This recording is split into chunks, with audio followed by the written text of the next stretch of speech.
Immigration. Over the past few days, outrage has been growing around the Trump administration's new policy of taking kids from their parents at the border. And this issue is not going away. It's like strip club glitter, you know? Yeah, the secret is to use sticky tape. A lot of people don't know that.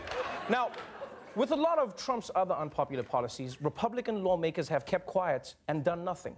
But this time may be different. A growing number of Republicans are urging the administration to end family separations. The president has the ability to stop this if he'd like. When the president is saying that this is all on the Democrats, that it's their law, that's just not right. That's not true. It's not American to do this. Well, the White House could change it in 5 minutes, and they should. I think the whole thing is a hot mess. All of us who are seeing these images of children being pulled away from moms and dads in tears, we're horrified. This has to stop. I never thought I'd say this, but I agree with Ted Cruz. Seriously. No, look, we've given Ted Cruz a hard time on the show, but let's give him props. He wants to solve this problem. Yeah. And I think we need to solve it before Ted Cruz decides to go to these detention centers himself, because these kids have been through enough. They'll be like, please, please, please, let me out of this cage, let me out. Whoa, what's that? No, keep me in, keep me in. Whoa. Is that what you guys have on the outside? Yeah, no, I'll stay in here, I'll stay in here. So lawmakers in both parties are against Trump separating kids from their parents. And more surprising, even Trump is against Trump separating kids from their parents. We want to solve this problem. We want to solve family separation. I don't want children taken away from parents. Now, I know you might be a little confused right now. Like, why would Trump hate the policy that he himself made? But let's be real. You don't always love everything you make. And also,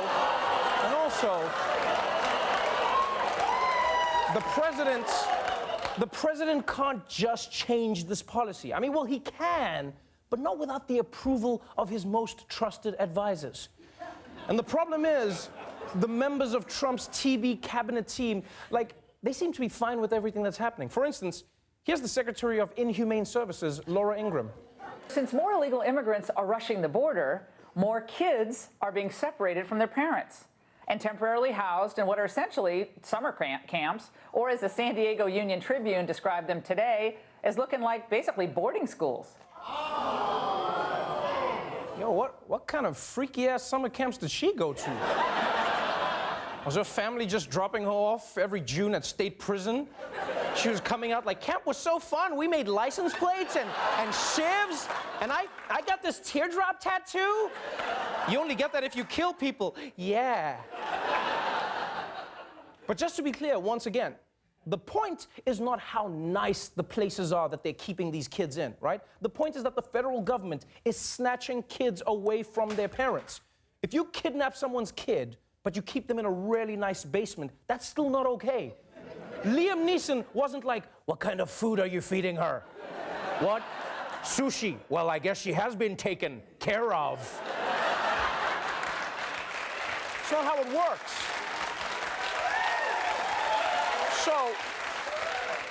So Laura Ingraham clearly won't be advising the president to stop separating these families.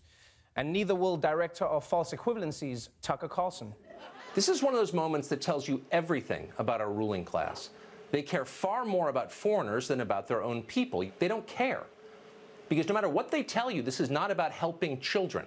A lot of people yelling at you on TV don't even have children, so don't for a second let them take the moral high ground. Wow. This angry McNugget seriously just said, you can't care about kids unless you have kids. That is the dumbest logic I have ever heard. How does Tucker not get that you can care about things that don't directly affect you? Like, I'm just glad that he's a TV pundit and not a doctor. Be like, Dr. Carlson, what should I do about my cancer? Well, I don't have cancer, so really, I don't give a shit. Yeah, I just don't. But if you ever get hemorrhoids, give me a call. Yeah. So, top advisors Tucker and Laura clearly won't let the president change this policy that he hates so much. And it's going to get even worse if he watches Fox and Friends, because Brian Kilmeade was making every single argument in one sentence at the same time.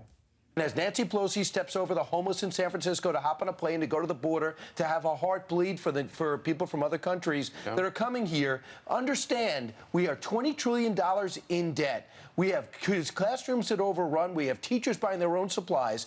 These kids come in, fantastic, Oprah Winfrey. I'm glad you're upset about it. But these kids get fanned out to working class neighborhoods into our society, and then they have to be paid for by English as a second language, and then they got to be schooled, and a lot of them, sadly, when in my neighborhood, turn into MS-13. What the f was that? I'm sorry, that's not an argument. That was just like conservative slam poetry. Just like Pelosi, Oprah Winfrey killing the American dream with MS-13, teen.